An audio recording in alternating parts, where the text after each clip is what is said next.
Yo, what's going on, everybody? It's your boy Afro, and we are here in the Yosai again, and it's time for another Wiki That Record. This week, we are looking at George Fair, takes you to Rogers and Hammerstein's South Pacific and Oklahoma, piano with rhythm accompaniment. So here's the cover. Pretty nice dressed guy. It's pretty cool cartoon foliage in the background. Not a bad cover. I picked it up because of the foliage. My roommate says that he's 100% sure that this guy smokes weed because of this plant material in the back. I don't know what that means. Let's fucking give it a listen.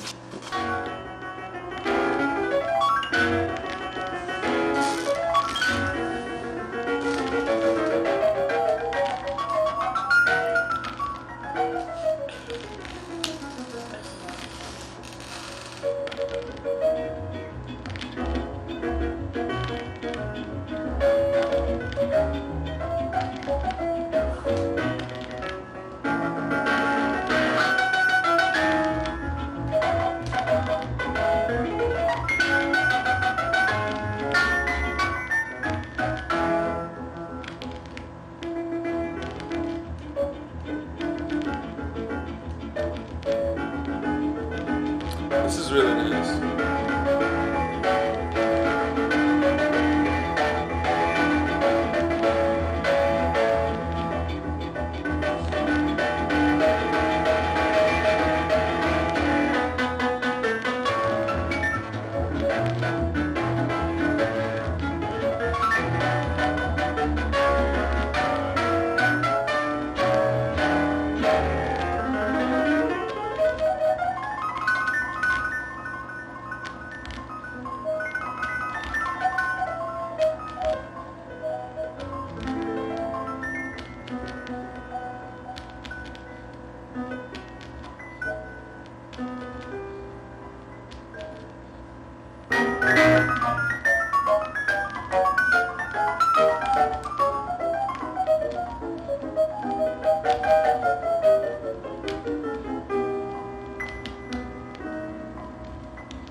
Alright, so this is some pretty crazy stuff.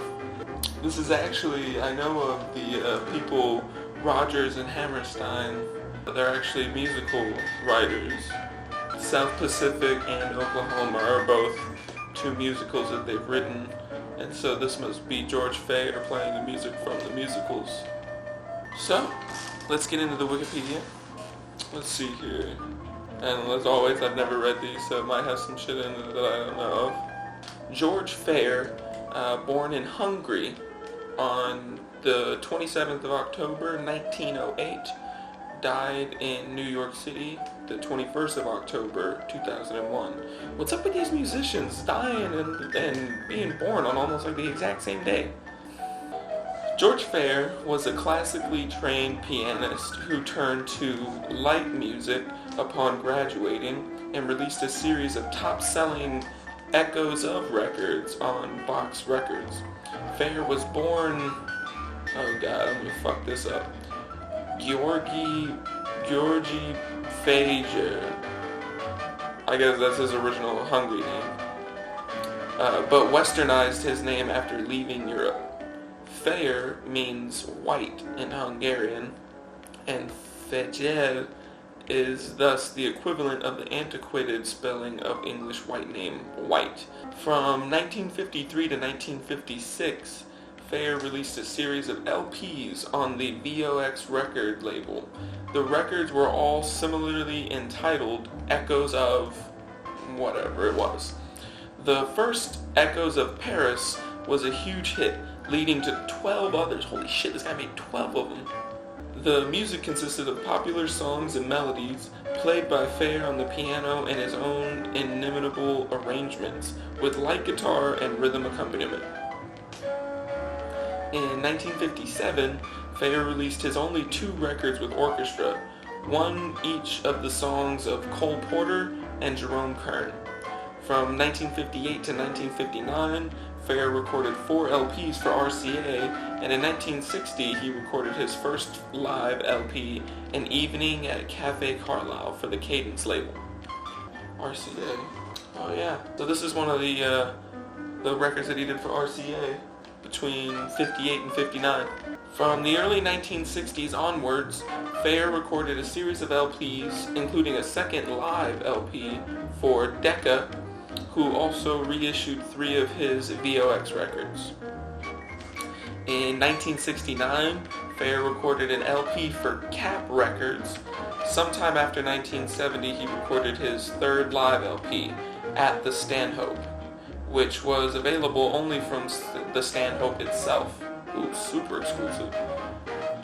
Fair's final 3 recordings were for Vanguard Records, The Essential George Gershwin, 1974, The Essential Cole Porter, 1976, and The Essential Jerome Kern, 1978. These 3 double LPs are the only of Fair's recordings subsequently to have been officially issued on CD. Well, I'm not surprised they're all from the mid to late 70s. Before that, it was just the 60s. I don't know, they were banging out CDs back then. However, the issue of the Jerome Kern CD is missing the 6 tracks from the original LP, which had contained an integral cello part throughout. What the fuck? So his Jerome Kern CD was missing 6 tracks from the original LP, and it didn't have the integral cello throughout the whole thing. Somebody got fired. Various other tracks on the original LP had contained briefer cello parts, and these sections of those tracks were also cut from the CD issue. The cello player was Evangeline Benedetti, a cellist with the New York Philharmonic since 1967. She has said that she knows nothing about why her parts were comprehensively edited out of the CD issue of the recording. Damn, yo, that's fucked up. That integral cello throughout the entire album, and when it went to CD, they just cut it out. And the woman who played it, the cellist, was on the New York Philharmonic Orchestra. She said she didn't know. I'd be pissed, yo, if somebody would tell me, I'd be like, at least tell me why the fuck you took me off, because that's some straight up bullshit. So yeah, there you go. Fucking big ups to George Fair. Super big ups to Evangeline Benedetti. Don't worry, I totally respect what you do. I haven't heard those cello parts, but I'm gonna go look them up.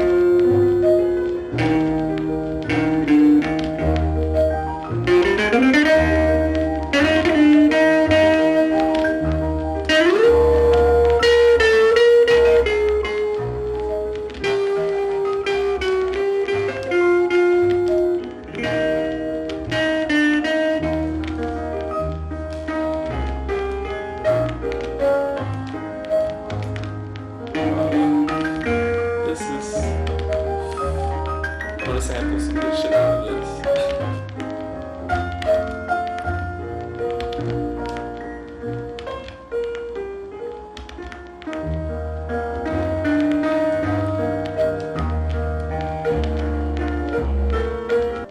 Alright guys, so that was George Fair. If you see it in the fucking Savers, which is where I got it, pick that shit up. Usually like $1. So yeah, we heard a couple more tracks on this one. So the first track that we listened to was the introduction, There's Nothing Like a Dame. Second track we heard was Bali High. The third song that we heard was Happy Talk, and the song that's on now is This Nearly Was Mine. So there we go. So as always, I want to say thank you for tuning in. If you guys enjoyed the video, you learned something new, you learned some new music, go ahead and throw a like on there. That would really help me out. If you have any questions, comments, any suggestions, feedback, go ahead and throw that in the comments. I read all the comments, I reply to all the comments, so I really appreciate the fact that people just take time to say something to me. I'm dropping a new track in the next 5 or 6 days called Fingers of Gold, so go ahead and check out my SoundCloud. I'll put a link to it in the description. Check out my Instagram if you want to keep up with my day-to-day escapades. Also put that in the description. Yeah, and if you want to see more, go ahead and subscribe. Like I said, guys, thank you very much. This is another episode of Wiki That Record here in the O side, and I will catch you next week.